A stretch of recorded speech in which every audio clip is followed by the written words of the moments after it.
BSc Part 3, Paper 2, Organic Chemistry, Unit 1, Spectroscopy, Nuclear Magnetic Resonance, NMR Spectroscopy by Dr. Chayan Mehta, Associate Professor, Government Girls College, Magra Punjla, Jodhpur. Hello students, last turn के अपने topic पर मैंने आपको एक example से समझाया था कि किस तरह से हम IR, UV और NMR की सहायता से किसी एग्जाम्पल का स्ट्रक्चर फाइंड आउट कर सकते हैं, किसी ऑर्गेनिक कंपाउंड की संरचना ज्ञात कर सकते हैं। आज हम डाई इथाइल मैलोनोइड के स्पेक्ट्रा को देखेंगे।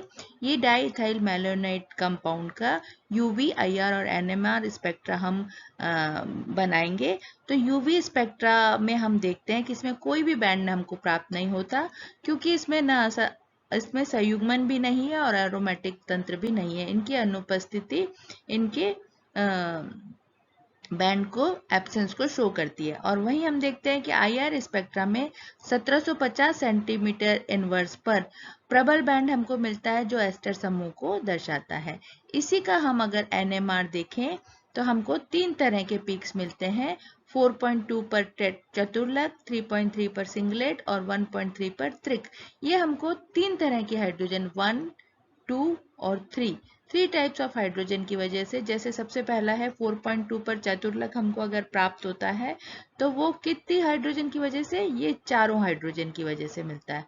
फिर हम 3.3 पर अगर हमको सिंगलेट मिलता है तो वो इस हाइड्रोजन की वजह से मिलता है, और 1.3 पर हमको ट्रिपल मिलता है तो वो इस कार्बन का इन हाइड्रोजन की वजह से मिलता है। तो इन सारी संभावनाओं की वजह से हम यहाँ पर इस तरह का स्ट्रक्चर बना सकते हैं, और ये स्ट्रक्चर हमारा डाई इथाइल मैलोनेट का होगा। तो हमने डाई इथाइल मैलोनेट पे 3 तरह के हाइड्रोजन हैं, और पिछले पेज पे जो हमने देखा था कि 3 तरह के पीक हमको मिलेंगे, एक टेट्रेट मिलेगा, एक सिंगलेट मिलेगा और एक क्वार्टेट मिलेगा। तो इस स्लाइड में ये NMR हो गया डाई इथाइल मैलोनेट का, ये इसका IR हो गया, जो कि इसके ऊपर जो C double bond OO acetate group है उसकी वजह से ये ब्रॉड पीक्स हमको मिलते हैं, वो हमको इससे प्राप्त होते हैं। तो हमने यहाँ पर NMR और IR दोनों इसका ज्ञात किया, तो और उसके आधार पर हम इसकी संरचना को बना सकते हैं, बता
इस तरह से हमको इसका ग्राफ मिलता है।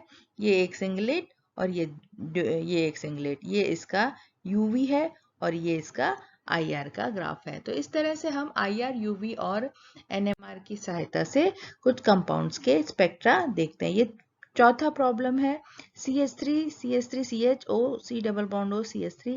इसमें UV स्पेक्ट्रा हमको नहीं मिलेगा, क्योंकि यहाँ पर अनसैचुरेशन की, एरोमेटिसिटी की, कॉन्जुगेशन की कमी है।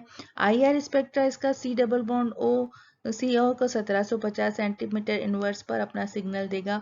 यहाँ पर हमको 1, 2, 3 और 4 तरह, एक तरह के हाइड्रोजन, 2 तरह के हाइड्रोजन और 3 तरह के हाइड्रोजन है। तो ये 3 पिक्स हमको मिले हैं। 5 डेल्टा पे हमको सेप्टेट मिलता है, जो नंबर ऑफ प्रोटॉन है 1। यहाँ 1 प्रोटॉन है और ये 6 पड़ोस में 6 हाइड्रोजन है, इसकी वजह से हमको सेप्टेट मिला। 1.9 पर हमको सिंगलेट मिलता है और कितने प्रोटॉन की वजह से? 3 प्रोटॉन की वजह से। तो ये 3 प्रोटॉन है।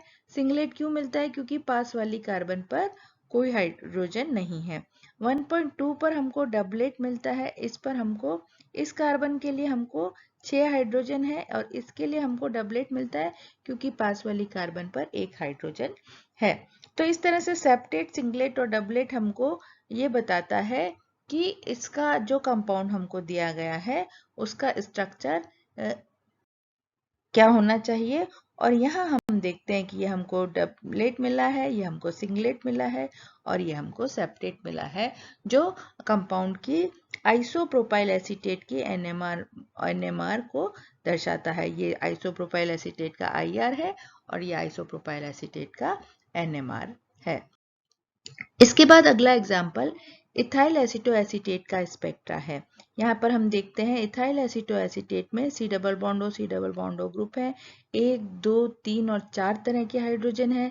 तो ये 4 तरह के एनएमआर में सिग्नल्स मिलेंगे। इसमें 250 पर अवशोषण बैंड पाया जाता है और इसमें आपके COO समूह के कारण 1720 और 750 क्षेत्र पर भी हमको बैंड मिलते हैं, सी डबल बॉन्ड ओ और सी डबल बॉन्ड ओ की वजह से।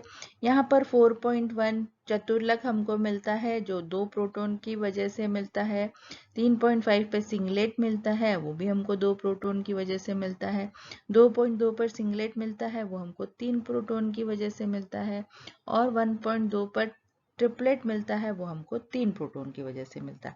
तो ये देखते हैं, जैसे ये है CH2, तो इस कार्बन पर हमको ट्रिपलेट मिलेगा और इस कार्बन पर हमको क्वाड्रेट मिलेगा 2 प्रोटॉन की। इस कार्बन पे हमको ट्रिपलेट मिलेगा। इस कार्बन पे 2 हाइड्रोजन है लेकिन पास में कोई हाइड्रोजन नहीं, तो सिंगलेट मिलेगा। इस कार्बन पर हमको यहाँ पे 4.1 पर हमको चतुर्लक CH2 CH3 प्रोटॉन है, हम इसके ऑक्सीजन परमाणु से जुड़ा होना दर्शाता है। 3.5 पर सिंगलेट हमको कार्बन पर प्रोटॉन की अनुपस्थिति से सिंगलेट दर्शाता है, क्योंकि यहाँ O परमाणु होने से ये निम्न क्षेत्र की ओर चला जाता है।